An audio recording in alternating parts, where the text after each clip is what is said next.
ஓம் கைலாசசிகரே ரம்யே சங்கரஸ்ய சிவாலயம் தேவகாः தத்ரமோ தன்யம் தன்மே மன சிவ சங்கல்பமத்வம் பிரயர பிரணவோங்காரம் பிரணவம் புருஷோத்தமம் ஓங்காரம் பிரணவாத்மானம் தன்மே மன சிவ சங்கல்பமத்வம்.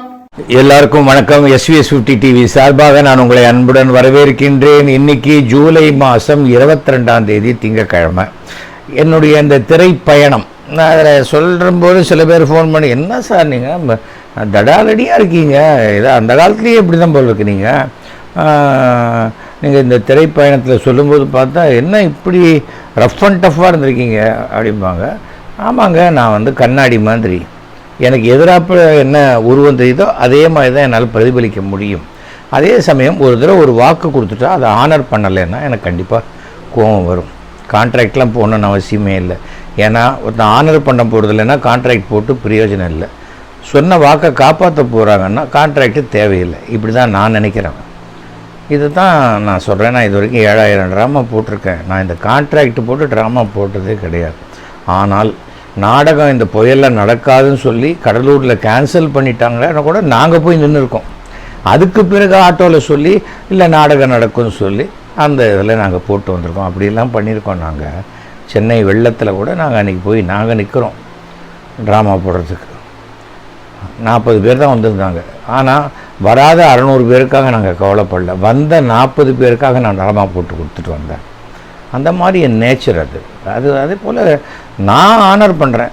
நான் நேர்மையாக இருக்கேன். ஸோ என்னோட கூட இருக்கிறவங்களும் நேர்மையாக இருக்கணும்னு ஆசைப்பட்றேன். இதில் என்ன தப்பு இருக்குது? அது இல்லாத போது வரக்கூடிய ஒரு அறச்சீற்றம், நியாயமான கோபம், அதில் என்ன இல்லை கரெக்டு தான், எங்கள் அப்பா தான் எனக்கு சொல்லி கொடுத்துருக்காரு அப்படின்ட்டு. இந்த வாரம் இன்றைக்கி நம்ம பார்க்க போகிற படம் வீடு மனைவி மக்கள். இது ஆக்சுவலாக பார்த்திங்கன்னாக்கா ராமநாராயணன் அவருடைய படம். டிபி கஜேந்திரனுடைய டைரக்ஷன். இந்த படம் டிபி முதல் படம். டிபி கஜேந்திரனுக்கு அப்போல்லாம் ஒரு சென்டிமெண்ட் உண்டு. எந்த டைரக்டருடைய முதல் படத்தில் நான் நடித்தாலும் அந்த படம் 100 days ஓடும். இந்த படமும் 100 days தான். எதுக்காக சொல்கிறேன்னா, விசு தான் ரெக்கமெண்ட் பண்ணி டிபி கஜேந்திரனுக்கு கொடுக்கணும்னு சொல்லி ராமநாராயணன் விசு வச்சு ஒரு படம் பண்ணணும்னு சொன்னபோது விசு, சார் நான் படம் பண்ணித்தரேன், நான் ஆக்ட் பண்ணி கொடுக்குறேன், பட் டைரக்ஷன் டிபி கஜேந்திரனுக்கு கொடுங்க, அவனுக்கும் லைஃப்பில் ஒரு ஓப்பனிங் கிடைக்கும் அப்படின்னு சொல்லி விசு பண்ணது அந்த படம். அது ஷூட்டிங் நான் ஒரு ஃபாரின்ல இப்போ இருந்து வேலை பார்த்துட்டு வரவன் அப்படி அவருடைய பொண்ணை கல்யாணம் பண்ணிக்கிறது. ஒரு பிரச்சனை வரும்போது மற்றவங்கெல்லாம் கைவிடும்போது நம்ம காப்பாற்ற முயற்சி பண்ணுற ஒரு விஷயம். அதை பெருசாக நம்ம போய் காப்பாற்றிடல. கிளைமேக்ஸில் கிட்டத்தட்ட அந்த எஃபர்ட் இருக்கும். அந்த மாதிரியான ஒரு கதை. நல்ல இதில் கேஆர் விஜயா, விசு பேர், அப்புறம் டாட்டர்ஸு. அதில் வீட்டு ஹவுஸ் ஓனர் புஷ்பலதான்னு நினைக்கிறேன், புஷ்பலதா பண்ணாங்க. அது மாதிரி இந்த படத்தில் என்ன ஆயிடுச்சு, ஒரு நாள் ஷூட்டிங். அது இங்கே தான் லஸ்ஸில், இந்த ஐ திங்க் மாமி வீடுன்னு சொல்லுவாங்க. அதில் ஜஸ்ட் இந்த ஆஞ்சநேயர் கோயிலுக்கு ஏற்ற மாதிரி சின்ன உள்ள ஒரு காலனி மாதிரி போகும். அங்கே இருக்கிற ஒரு 2-3 வீடு. அது ரெகுலர் ஷூட்டிங் ஹவுஸு. இப்போ மாறி போச்சு, நிறைய ஃப்ரண்ட்டில் கடைகள்லாம் வந்துருச்சு. இப்போ அந்த வீடும் உள்ளே இருக்கா இல்லையான்னு தெரியல. அப்போது அன்றைக்கி மத்தியானம் ஷூட்டிங் ரெடியாக இருக்குது, எல்லாம் பண்ணியாச்சு, 2 எடுத்தாச்சு. அந்த ஷாட்டில் விசு வரணும். ஏதோ ஒரே டைலாக்கோ 2 டைலாக்கோ அவ்வளோதான். பட் என்னப்பா விசு கூப்பிடலையா அப்படிங்கிறேன். இல்லை சார், அவர் மேட்ச் பார்த்துட்டுருக்காரு, டைரக்டர் மேட்ச் பார்க்க. இவங்கெல்லாம் அவரை டைரக்டர்னு தான் விசுவை கூப்பிடுவாங்க. நம்ம விசுன்னு தான் கூப்பிடுவோம். உடனே சரி நான் வேணா கூப்பிட்டுமா விசுவை? ஐயோ சார் வேணாம் சார், அவருக்கு மேட்ச் பார்த்துருக்காரு, டிஸ்டர்ப் இல்லை, அவர் என்னை டிஸ்டர்ப் பண்ணாத, நான் மேட்ச் பார்க்குறேன், ஷூட்டிங்க்கு நான் மேட்ச்சு பார்ப்பேன், என்னை டிஸ்டர்ப் பண்ணக்கூடாதுன்னு விசு உங்கள்கிட்ட சொல்லியிருக்காரா? எனக்கு ஷார்ட் இல்லாமல் நான் மேட்ச் பார்க்குறேன். சார் வேணாம் சார் பண்ணிக்கலாம் சார் அப்படின்றார். என்னடா இது விசு, இது கடைசியில் விசுவுக்கு தானே கெட்ட பேர் ஆகும்னு எனக்கு தோணிகிட்டே இருக்குது. பட் இங்கே எங்கள் ஷார்ட்டு போயிட்டே இருக்குது.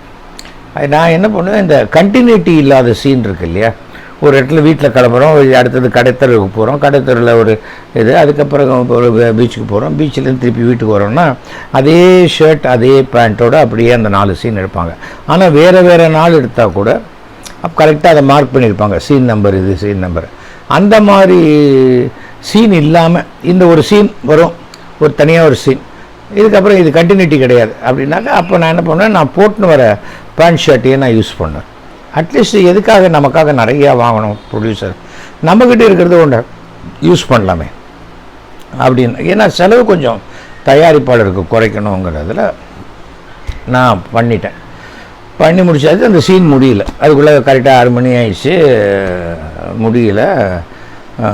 இன்னும் 2 ஷார்ட்டு பேலன்ஸ். நான் சொன்னேன் அப்போவே பண்ணியிருக்கலாம். இல்லை சார் பரவாயில்ல சார் அப்புறம் பண்ணிக்கலாம் சார். நான் என்னோட ஷெட்யூல் முடிஞ்சு போச்சு.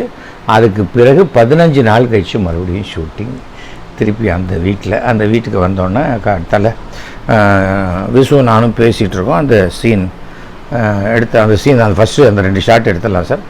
எடுத்துடலாம், ஒன்றும் பிரச்சனை, எந்த சீனாக இருந்தால் என்ன, டிஃபன் சாப்பிட்டாச்சு, மேக்கப் போட்டாச்சு, அப்புறம் என்ன எடுத்துடலாம் அப்படின்னோடனே சரி அப்படின்னு யோசிக்கிறாங்க. சரி சார் இந்த ஷர்ட்டுன்னா எந்த ஷர்ட்டு அப்படின்னு. அதான் சார் நீங்கள் போட்டு வந்தீங்க. ஆமாம் நான் போட்டு வந்தேன், எப்படி ஞாபகம் இருக்குது எனக்கு. சார் உங்களுக்கு ஞாபகம் இல்லையா? எனக்கு எப்படிப்பா ஞாபகம் இருக்கும், நீங்கள் கண்டினியூட்டி அசிஸ்டண்ட்டுன்னு வச்சுருக்க, அவங்க தானே எழுதியிருப்பாங்க, இல்லை காஸ்டியூமர் எழுதி வச்சுருப்பார், அவங்கள கேளுங்க அப்படிங்கிறேன். எப்போ பார்த்து காஸ்டியூமர் அது சொந்த ட்ரெஸ்ஸுங்கிறதுனால அதை எழுதலை. ஏன்னா அந்த சீன் அன்னையோட முடிஞ்சிடும். ஐயோ என்ன சார் பண்ணுறதுன்னு தெரியலையே, எனக்கு என்ன பண்ணுறதுன்னு தெரியலையே அப்படின்னா உடனே கேமராமேன் சொன்னார், லேபில் போய் அந்த சீனோடைய நெகட்டிவ் பிட்டில் ஒரு ஃப்ரேமை கட் பண்ணி அதை பிரிண்ட் போட்டு எடுத்துடுவாங்க, இல்லாட்டா அதோடைய பாசிட்டிவ் இருக்குவாங்க, எடிட்டரை கேட்டு எடுத்துடுவாங்கன்னு உடனே ஜெமினிக்கு போனாங்க. அதுக்குள்ளே நம்ம வேறு சீன் எடுக்கலாம்ப்பா, அதுக்கப்புறம் இது பண்ணிக்கலாம்னு சொல்லி நம்ம வேறு சீன் எடுக்க ஆரம்பிச்சிட்டோம். வேறு சீன் எடுத்தால் இங்கே அலையிறாங்க போகிறாங்க, அங்கே ஜெமினிக்கு போய் அதை பார்த்து அந்த பிரிண்ட்டை கொண்டு வந்து அதை ஒரு திருப்பி பிரிண்ட்டு போட்டு கொஞ்சம் பெருசாக ஒரு போஸ்ட் கார்டு சைஸு கொண்டு வந்தால், இது கட்டம் போட்ட சட்டையாச்சே, இது மாதிரி என்கிட்ட 10-20 சட்டை இருக்கு, நான் எந்த சட்டைன்னு எனக்கு தெரியலையே அப்படிங்கிறேன். உடனே சார் வீட்டில் போய் பார்த்துடலாம் சார்ங்கிறாங்க. விசு என்னை பார்த்து சிரிக்கிறான், என்ன விசு அப்படின்னா, இல்லைடா எனக்கு தெரியும்டா, போயிட்டு வர சொல்கிறா, வீட்டுக்கு போய்ட்டு வர சொல்ல அப்படின்றான் விசு. சரி என் வீட்டுக்கு போனேன், என் ஒய்ஃப்கிட்ட இந்த சட்டை வேணும். ஆனால் சொன்னால் இது மாதிரி பீரோவில் 30-40 சட்டை இருக்குங்க, இந்த சட்டை இந்த மாதிரி கரெக்டு டிசைனில் சட்டையை காணுமே அப்படின்றாங்க. அதுக்குள்ளே அங்கே ஷூட்டிங் முடிஞ்சு மத்தியானம் லஞ்சு வந்துருச்சு. வந்தால் கஜேந்திரன் தடுமாறி என்ன பண்ணுறதுனே தெரில. என்ன சார் இது திருப்பி எடுக்கணுமா, அந்த சீனை திருப்பி எடுக்கணுமா? உடனே விசு என்ன ப்ராப்ளம் கஜேந்திரா, என்னாச்சு உனக்கு, ஏன் என்ன துடிக்கிற இப்படி அப்படின்னோடனே, இல்லை டைரக்டர் சார் அன்றைக்கி உங்கள் சீனு எடுத்துடலான்னு பார்த்தேன், நீங்கள் மேட்ச் பார்த்து தானே கூப்பிட வேண்டியது தானே. இல்லை அது என்ன மேட்ச் பார்த்தா கூப்பிடக்கூடாதுன்னு சொல்லியிருக்கேண்ணா, நம்ம ஷூட்டிங்கு தானே வந்திருக்கோம், எனக்கு ஷார்ட் இல்லாத போது தானே நான் மேட்ச் பார்க்குறேன், உங்களுக்கு என்ன பிரச்சனை அப்படின்னு விசு ஏற ஆரம்பிச்சு. லஞ்சு சரி விசு சாப்பிட்லாம் சட்டையே காணுங்கிறவன் அவனே கவலைப்படாமல் இருக்கான், வாங்க சாப்பிட்லாம் அப்படின்ட்டு போய் நாங்கள்லாம் சாப்பிட்டு முடிச்சுட்டு, சார் என்ன சார் இப்படி ஆயிடுச்சு சார், என்ன சார் அப்படின்னு. அதான் சொல்கிறது பாவிஸ், எப்போதுமே இந்த கண்டினியூட்டி இல்லாத சீனை பேலன்ஸ் வைக்கக்கூடாது, அப்பப்போ முடிச்சிடணும். இதுதானே ஃபஸ்ட்டு படம், கொஞ்சம் பார்த்து பண்ணணும் இல்லையா. என்ன சார் பண்ணுறது, ஏதோ பண்ணிட்டேன் அவனை. சரி இருக்கும், காரோடைய டிக்கியில் பாருங்கள் ஒரு வேளை அந்த சட்டை இருக்கான்னு பாருங்கள் அப்படின்னு கார் டிக்கியை திறந்து பார்த்தா ஒரு கவரில் பிளாஸ்டிக் கவரில் மேலே அந்த இந்த பென்னில் எழுதி ஒரு ஸ்டிக்கர் ஒட்டியிருக்கு, வீடுமணி மக்கள் ஷர்ட் அப்படின்னு போட்டு ஒட்டி வச்சு. சார் கார்லேயே இருக்குது சார். அப்படியா, தெரியலப்பா மறந்து போச்சு எனக்கு. ஆனால் விசு டேய் கல்லா, நீ வேணுன்ட்டே தானே பண்ண. ஆமாம் அன்றைக்கி பண்ணது தப்பு, அவன் புரியிடும் இல்லையா. ப்ரொடியூசருடைய செலவில் நாளைக்கு விசு மேட்ச் பார்த்துட்டுருக்காரு அப்படின்னாக்க நீ ஒத்துப்பியா விசு அப்படின்னா, நான் ஒத்துப்பேன், நான் எப்படா ஒத்துப்பேன். அவன் அதுதான் பண்ணான், அதுதான் நான் சொன்னேன், பண்ணக்கூடாதுன்னு சொன்னேன். இதுதான் நம்ம கேரக்டர். இது எதுக்காக சொல்கிறேன்னா, ஒரு தயாரிப்பு படம் வாய்ப்பு கிடைச்சிதுன்னு சொன்னால் அதுக்கு பிறகு அதில் தெய்வத்துக்கு அடுத்தபடியாக யாருன்னா அந்த வாய்ப்பை கொடுத்த பட முதலாளி. அந்த ஆள் போட்ட பணம் திரும்ப அவருக்கு கிடைக்கணும், இல்லை அதை விட லாபம் கிடைக்கணும். அதற்குத்தான் முழு மூச்சாக வேலை செய்யணுமே தவிர ப்ரொடியூசர் எப்படி போனால் என்ன கண்ண என்னுடைய ஆசைகள்லாம் நிறைவேறணும்னா அது துரோகம் ஆகிடும். இது நான் சினிமாவில் இன்னி வரைக்கும் நான் கடைப்பிடிக்கிறது. நான் அந்த சினிமா ப்ரொடியூசர் அவருக்கு தான் ஃபஸ்ட்டு என்னுடைய முழு ஒத்துழைப்பை நான் கொடுப்பேன். அவருக்கு எதிராக டைரக்டர் பண்ணால் கூட அதை நான் ப்ரொடியூசர்கிட்ட தான் சொல்லுவேன். சார் இது மாதிரி நடக்குது பார்த்துக்காங்க, நஷ்டத்தில் கொண்டு விட்டுருவோம் அப்படின்னு சொல்லுவேன். அது பிடிக்குமோ பிடிக்காதோ அதை பற்றிலாம் நான் கவலைப்பட மாட்டேன். ஓகே, அடுத்தது ஜோக்ஸ் பார்க்கலாமா? டாக்டர், நீங்கள் எழுதி கொடுத்த மருந்தெல்லாம் மளிகை கடையில் தான் கிடைக்கும், அது இந்த மாதிரி மருந்து கடையில் கிடைக்காதுன்னு திட்டி அனுப்பிச்சிட்டாங்க. அப்படியா? ஐயோ சாரிப்பா, இது வீட்டுக்கு மளிகை சாமான் வாங்கியிருந்த லிஸ்ட்டு, ப்ரிஸ்கிரிப்ஷன் எல்லாம் மாற்றி கொடுத்துட்டேன், அதை கொடு அப்படின்னாரு செந்தில்குமார். ஆமாம், புதுசாக மேலே விட போகிற ராக்கெட்டில் என்ன லேபிள் ஒட்டியிருக்கு? அடிக்கடி ராக்கெட் விடுறதுனால 2-3 டோல்கேட் வந்துருச்சா நடுவில், அதுக்காக தான் ஃபாஸ்டாக் ஸ்டிக்கர் ஒட்டியிருக்காங்க. எம்பி தினேஷ், மாநாட்டில் அண்டாவாக பிரியாணி போட்டது ரொம்ப தப்பாக போச்சு, ஏன் சொத்து குவிப்பு வழக்கு வந்துடுச்சியா?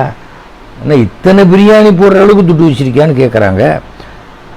யாழினி பர்வதம், வானவாவிய அதிகாரம் தெரியும், அது என்ன தலைவர் எனக்கு மணலாவிய அதிகாரம் அப்படிங்கிறாரு. தமிழ்நாட்டில் உள்ள ஒட்டுமொத்த மணல் குவாரியும் அவர் கண்ட்ரோலில் தான் இருக்கான், அவர் நினச்சாதான் அள்ள முடியுமா, அவர் மட்டும்தான் அள்ளுவாராம். ஓ எஸ் ராஜேந்திரன், வருது சந்தோஷம். ஆனால் அரசியல் நிகழ்வுகள் அதை கரெக்டாக அப்படியே பண்ணுறாங்க. அடுத்தது மகா பெரியவர். ஆந்திராவில் பத்ராச்சலம் ராமர் கோயிலில் 16ஆம் நூற்றாண்டில் அந்த கட்டினது ராமதாசர்.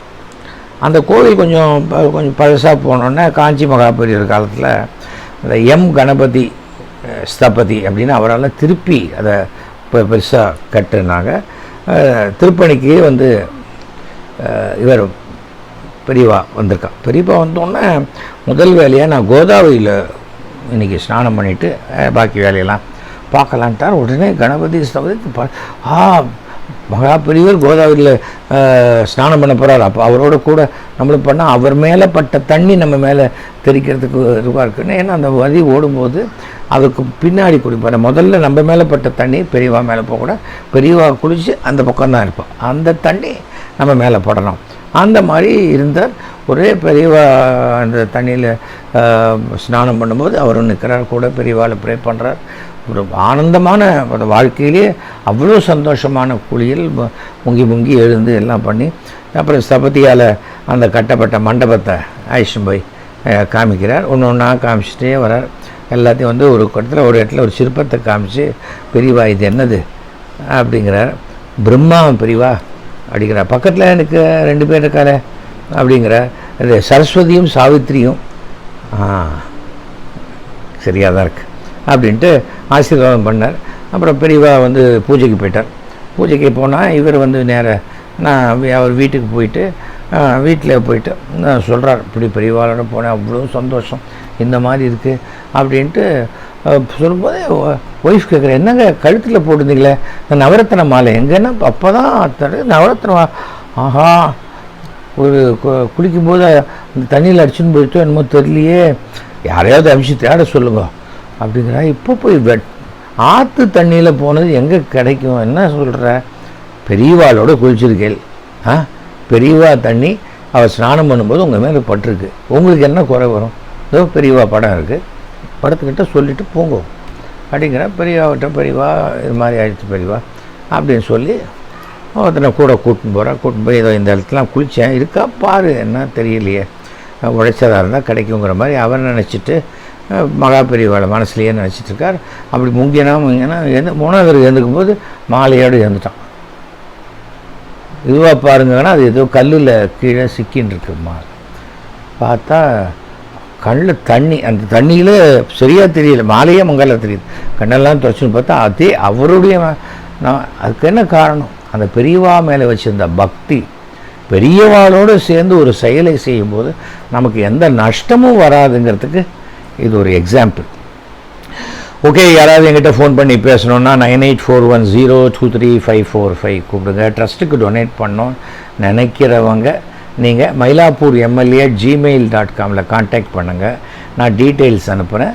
நீங்கள் if you are interested, impress ஆனாக்க நீங்கள் டொனேட் பண்ணலாம். ஓகேயா? மீண்டும் சந்திப்போம். நன்றி, வணக்கம், ஜெய்ஹிந்த். சந்திரசேகரா ஈஷா ஈஷா சுந்தரேஸ்வரா